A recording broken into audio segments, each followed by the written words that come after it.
It's 11:11. Make a wish. Hi, welcome back to our fourth and final installment of our interview with Megan, our patient advocate that we met with while Luna was here in Baltimore. I'm actually in Ocean City right now, and we have some exciting things coming up. Next month, we will be at the Ehlers-Danlos Conference in Philly. Look for more information on that. And in 2 weeks, we will bring our third and final installment of our men's panel. And then by then, we'll have some updates on when we'll have some more episodes ready for you, in addition to how we're going to celebrate our second birthday, which is coming up next month also. And with that, let's get back to our interview with Megan. I will let you know that as what seems to happen with me happened when I was closing out this last episode. Apparently, we lost connectivity and we just noped out of the call and left Tiffany hanging. So at the end of the discussion, you will see it just kind of falls off. And I'm sorry. There is a world full of injustice, and we can't fight it all. I think that's why I've had to put on blinders and not go out in the world and cut myself off from some things, because I really do I started wearing my noise canceling more, because if I hear it, I know about it, even if I know they can handle it. I want to insert myself in it because I know about it, and that's exhausting. But I know why I do that now, and so now I protect my senses. Yeah, because before I was like, I'm always in everybody's shit, and then they know I'm good at, and then I can do it, and then I end up taking it over, and then I'm back where I was. I don't do that anymore. And a lot of autistic people, I've often come off as a know-it-all, but it's not. Remember our list? Have you watched our video on our All the things autistic? It's in episode 7. We were talking about my bossy, know-it-all, weird, precocious. And you know what? It's not that we know it all; it's that we know a lot about certain things, and we get excited to talk about it. But guess what? And it's not that we have to be right; we have to be correct, and we want you to be correct too, right? Like we don't want to be right, and that's why that's why we have problems with authority when authority is incorrect. And we don't see authority like that, because no, you're providing bad authority is the higher truth, not a figure. And that's the other thing with autistics is sometimes we don't recognize authority. Like they're just another person like us. Like we're equals, right? Like it's caused some problems in my life. Yeah, I mean, I feel that way, but in some aspects, of course, I respect and kindness towards everyone, professionalism, because it probably allows you to do what you do. Yeah, because I don't think a doctor is intimidating just because they have a medical. Well, I don't anymore either. I'm talking about when I was younger, when I was a child, and adults would be like, well, they're the adult. Or I'd be like, the teacher said this and that's incorrect. I'd be like, well, it's the teacher. And I'm like, the teacher's wrong. I used to correct the teachers word pronunciations all the time because I was hyperlexic. Except for in French, when my Madame McDowell went on vacation, and with the notes for the sub, you just take attendance and make sure the class didn't misbehave, and left instructions for me to teach the class because my French was better than hers. The hyperlexic thing. Yeah. Yep. Hyperlexic. I have a knack for if I use it emotionally, I can pick up. But it's also we come off as pretentious because God, I think I got friendships over that. Yeah. It's interesting. People sometimes we use words because we have brain fog and you can't think of the right word. I dumb myself down a lot of the time. And so part of my unmasking was I stopped doing that. And then people were very intimidated by my vocabulary or what I would choose to talk about I got involved with Mensa over the last summer, and at first I thought they were probably just a bunch of pretentious jerks, but I went to the conference and it was like a bunch of neurodivergent, And I'd love to do a study at Mensicom to see how many people are hypermobile. At least 90%. I would say I tried. There was this little thing where you could stand up and have the stage for like 5-10 minutes, whatever, and Can you do this? yeah, that's what I was doing, and then they got freaked out. They were like, "Oh my God, what are you doing?" But it's that's funny. one I can't do. But you know what? Do you know how many people came up to me after and was like, "I have chronic pain. I have this. I have that." And it's not just that, like it's a joke, but our hypermobility is not just joints, and it's not just those joints. Yeah. To be fair. I was gonna say in reference to if it's bendy, okay.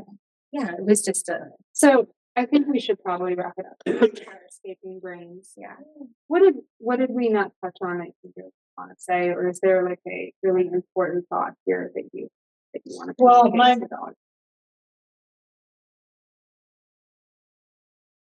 I don't so know. Well, You're not alone. I care about you. Even if they don't know, I don't know you, but I care about you, and I want you to have the best life possible.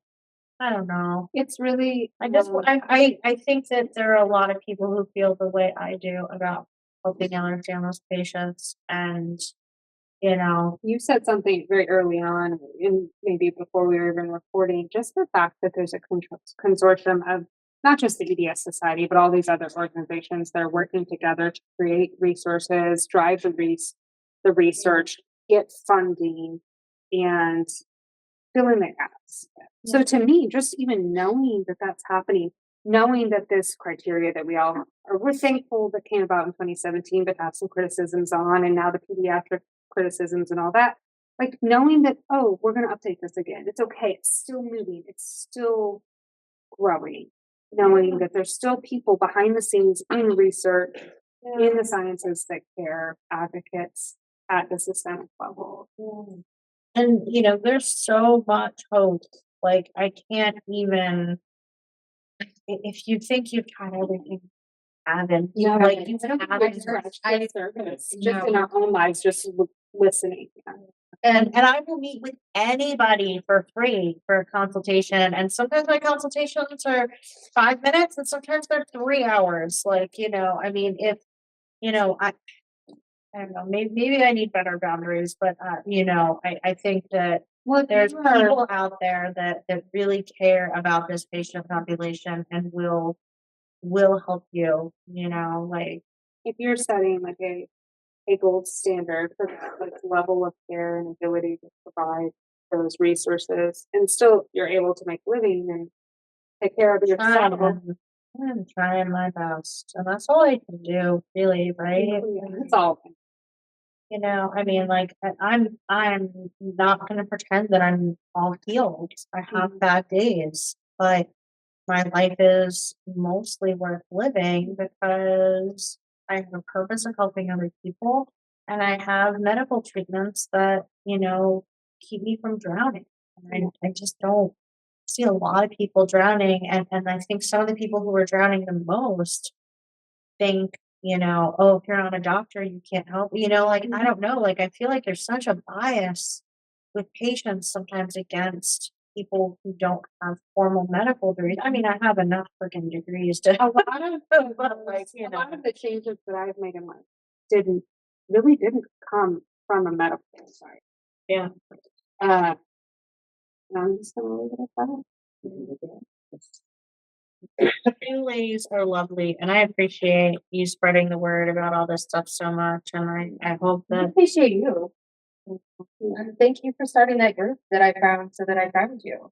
That's so amazing. Yeah, I thought so. Kismet.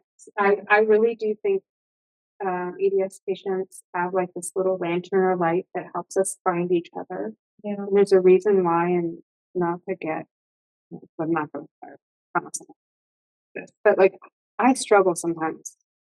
My struggle is why us? Why is this our torch to carry? And I realize because maybe we're meant to do something. Like you have to find meaning in it. And unhealing generational trauma. That's what I don't think. You don't want to do. We're waiting for those. I think undoing all of this is really important. We can't do it. Thank you. I can't have a serious moment. Never. I'm I'm a comedian. I interrupted the beautiful things you were saying to make I you wasn't even making jokes that time. I know. I am Sorry. going to make a joke right now. So stay connected, y'all. Oh God. That was bad. was Sorry. good. It was the best joke I could It was think so of. good. That was good. But thank you for coming on the show. The Bendy I Mommas hope- connected to hers. I hope you'll, continue to visit and help out sometimes.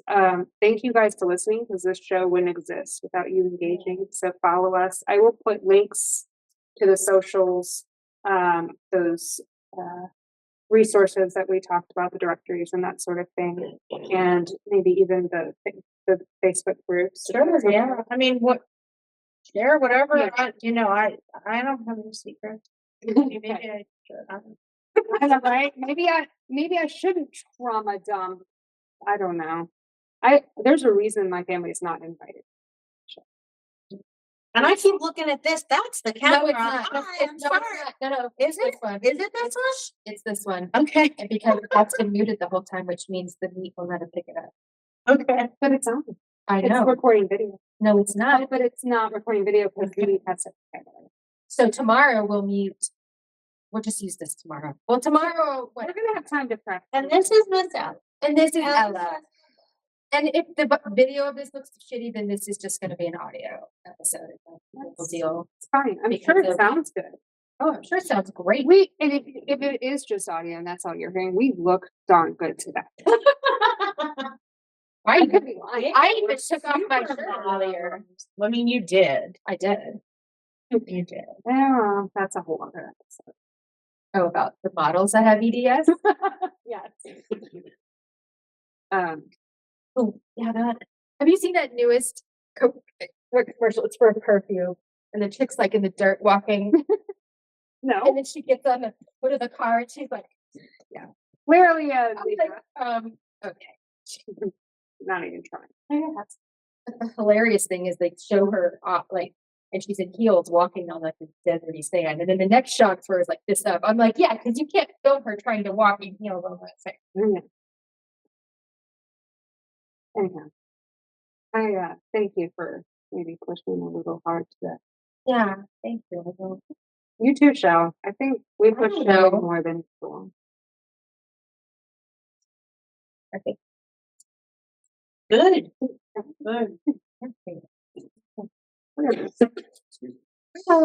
Thank you, Alec, for co-producing. Thank you, Thank you. Tiffany, Thank you, for Tiffany. producing. Thank you, Evelyn, who's not listening. So she's even her people. Yeah. Oh, yeah. Okay, we'll figure that out after.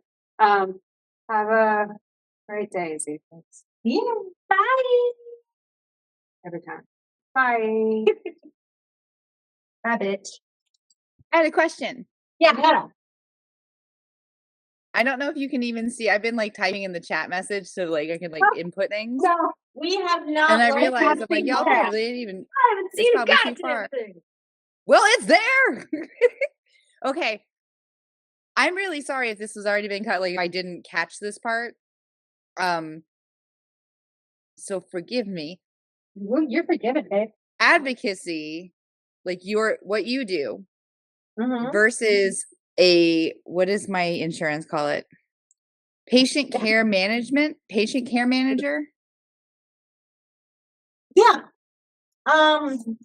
Well, Asian care manager, we actually talked about that, and I think that might have Okay. been what got cut off. Yeah.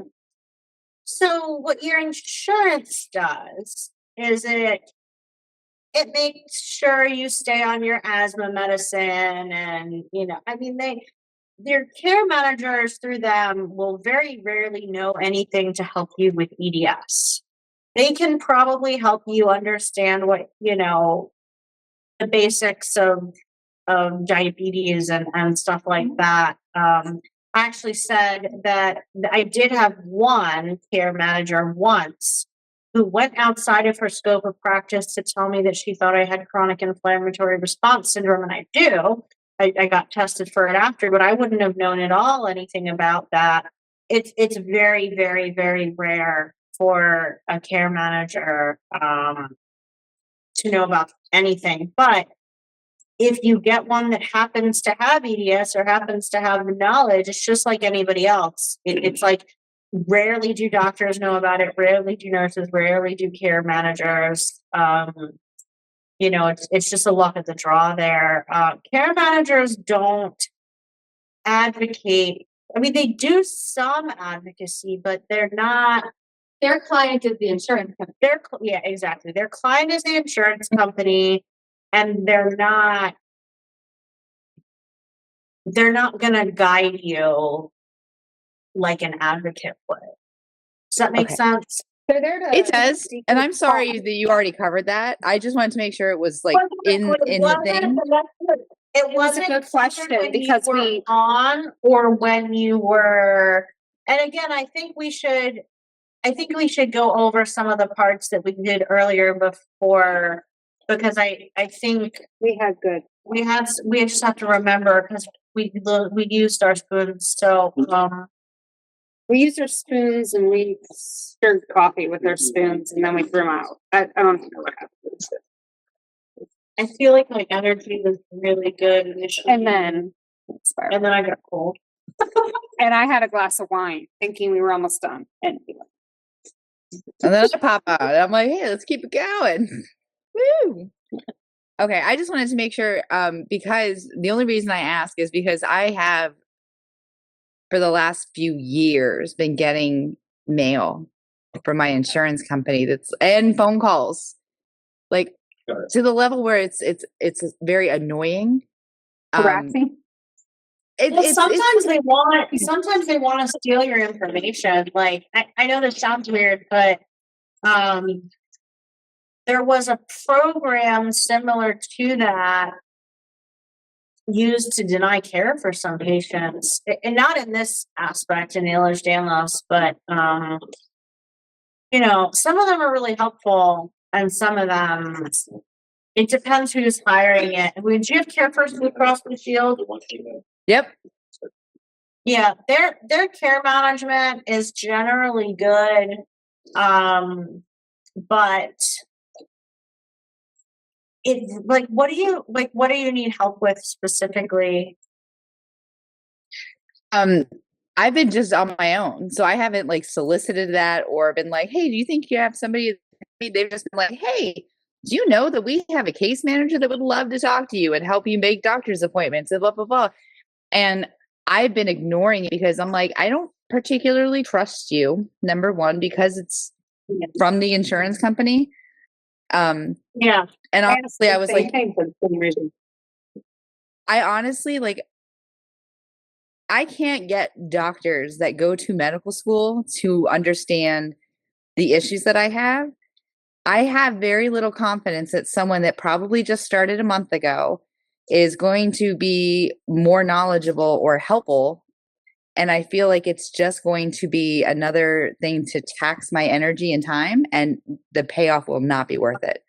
Well, but here's the thing. If you tell them, hey, I need a cardiologist, they might book an appointment for you. But will that cardiologist know anything about EDS? No. Will a local support group of patients know? Yes. So, you know, I mean, like, there are logistical things they can do for you that may help get the burden off of you. But you know, or if let's say you need transit to appointments, like I just found out that my insurance offers like an Uber type service that they pay for to get me to Hopkins for appointments. Like sometimes they will know what your plan will cover for you without you. Like, it's good to have them on call, like sign up for them, see what they do, spend, you know, the 30 minutes talking to them, see what they do. And then, you know, if there's something they can help you with, you know, you can, but like you call them and say, hey, I need compression stockings. What local places near me can I get them at? You have somebody to do that for you. Like little things, you know, they can help with little things. Okay. I think it's so just all right. Even the thought of having to make the phone call right off the Yeah. bat, I'm like, I don't want to make the phone Why call. do we have to do this on the phone? And listen, that's why a lot of people hire me, because they can't make the phone. They're so paralyzed. Yeah. They can't make the phone call. They can't call the doctor to make the appointment. They can't figure out which cardiologist to go to. They just, Megan, pick a cardiologist and make an appointment for me. Okay. Mhm. Let me know about your heart issues. Okay, you have a choice between this one or this one. You know, I mean, sometimes my job is as simple as that, and sometimes it's educating a surgeon before, surgery on sutures, and I don't know, like whatever. It just depends. Okay. That's what I was just curious because I know just from the information that I've been sent, it's like it sounds like it's kind of but not at all like honestly, like what you do would be where like I would that's my because I can handle it and not just me, but both of my daughters are zebras. And my oldest daughter has bilateral clubfoot that has just never, it just keeps coming back, coming back, coming back. So it's not just my health issues. I'm also managing my two other ones. And so there's three of us now that I'm just trying to like get everything together. So that's the only reason I was just like, I don't know that I trust this case manager thing. I'm like, I think more along the lines of what you do, just because I'm so burned out as far as like trying to educate and you just get to that point where I'm just like, I don't care anymore. It's hard. It's really hard. And I work with families, a lot of advocates do. We'll set up an appointment for all three of you to see a doctor at once, and They do that? like there's also That happens. Yeah. I'm in very rural area, so for me, Where are you? I am in between like Southwest Virginia. So the next biggest city for me is Roanoke, which is about an hour for me to get there. And like my daughter and it's taken me quite a few years. None of my doctors, I just had a really good rheumatology appointment, but it was like my third one where she was like, oh, let's look into this. And she like an hour and a half, the entire case But history. here's the thing. You have Blue Cross Blue Shield, you're in Virginia. You can see any doctor via telehealth in Virginia. And, I run the Maryland, DC, and Virginia support group. I can give you names of doctors that'll do telehealth with you. See, this is why I would rather speak with advocates versus the case manager, because I don't think I would get that kind of useful. I'm just trying to see. So like if somebody else has like this option, it's like it's not, you're both two different areas. Yeah. Like for instance, Karen Kaufman allergy. If you have any signs of potential MCAS, see her. She probably wants to see you in person the first time. She's in Northern Virginia, but then for the rest of your life, you can see her telehealth. And, she'll take care of your MCAS issues and, like things like that. Like, there's mostly at the major medical centers in Virginia. Some of them will require you to come in for a first appointment. Some of them won't. I think with the telehealth too, just like tonight, like there's been a couple of times where I've been able to get telehealth and then my internet stops working or I have no cell service. And it's so frustrating just being very rural. And I'm from Fort Lauderdale. Like I'm used to like big city life, like, and I lived in Orlando. So this is like a whole new, like, yeah. And the other thing I do for most patients in rural areas, I'll just go to all their appointments with them and educate their doctors. And so they don't have to travel far to appointments. If they have a good doctor around the corner, we just work with that doctor and, cause like I work with a lot of people like in rural Maine, like, oh God, her care is terrible. Yeah. No. Middle of nowhere and the deserts. A lot of people, and then, I usually get referred, like a doctor will refer me, like it's worked to me before, like, All my clients are referrals, really. Yeah. Or they'll see me, Taylor's Journalist Conference, and They got me. people just find me. Or I'll reach out on Facebook when I see a bad story, and I'll be like, "Can I help you?" I don't know. Okay. Maybe I need better boundaries. Maybe I don't know. You're okay. It's always good to check in. You're the only person who gets to decide that, but also asking is. Yeah. Just like you reminded me today, I'm in charge of. Well, thank you for your answer. I appreciate it. Sure. I'm Megan Vanessa on Facebook if you want to add me, and I'll message me and I'll link you to the group and make sure. I mean, Shelly can I get think to I it. invited her already too. You might, did I invite you to that one, Tiffany? Did She you? does nice. Which spinning one? in the chair. What's it called? Maryland, DC, Virginia, Ehlers, Danvers, something. Related That one I conditions. know I'm actually in. Yes, you did invite me. Thank you I, very much. I invited her to that one a while ago. Because I was like, you're in Virginia. Shelly gives me all the good hookups for contacts, and then she's like, "Here, you need to join this group. You need to be in here." I'm like, because I don't do it myself. Okay. Yeah. Let me I see. mean, I told her she needs to teach me how to do like TikToks and all the. She's better at TikToks than me. I have no idea. I don't have. I just turned the any- camera on. I do the same thing, but like I know the